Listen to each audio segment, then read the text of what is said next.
બનાસકાંઠા બાદ હવે મહેસાણા જિલ્લાના વિભાજનની શક્યતા છે। મહેસાણા જિલ્લાના વિભાજન બાદ વડનગર બની શકે છે જિલ્લો। ગુજરાતમાં 35માં જિલ્લા તરીકે વડનગર આવી શકે છે અસ્તિત્વમાં। વિજાપુર તાલુકાના વિભાજનથી કુકરવાડા નવો તાલુકો બનાવવાનું આયોજન। ખેરાલુ, સતલાસણા અને કુકરવાડાનો વડનગર જિલ્લાની અંદર સમાવેશ થઈ શકે છે। તો બનાસકાંઠાના પણ કેટલાક ગામોનો વડનગર જિલ્લામાં સમાવેશ થઈ શકે છે।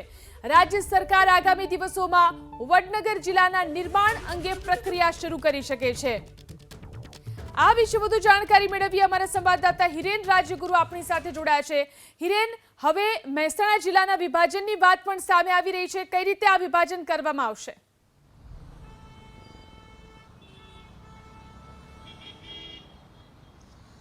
બનાસકાંઠા જિલ્લાનું વિભાજન થયું ત્યારબાદ 2-3 જિલ્લાનું વિભાજન થવાની શક્યતા એબીપી અસ્મિતા અગાઉ પણ વ્યક્ત કરી ચૂક્યું છે, જેની અંદર અમદાવાદ જિલ્લાનું વિભાજન થાય અને વિરમગામ નવો જિલ્લો બને તે પ્રકારેની વાત પણ છે અને એ પ્રકારેનું આયોજન પણ છે। પરંતુ હમણાં જે નવી વાત અને નવું આયોજન જાણવા મળ્યું છે એ મુજબ મહેસાણા જિલ્લાનું વિભાજન કરી અને વડનગરને નવો જિલ્લો બનાવવાનું આયોજન સરકાર કરી શકે છે।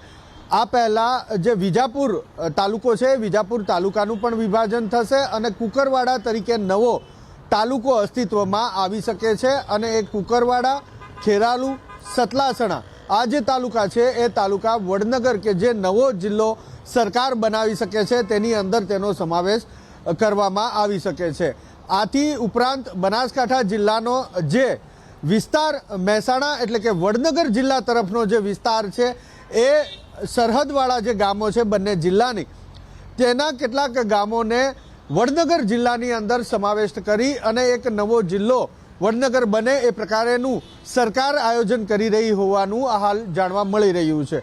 જો કે આ પ્રક્રિયાને થોડો સમય લાગે એ પ્રકારેની વાત પણ સૂત્રો પાસેથી જાણવા મળી રહી છે।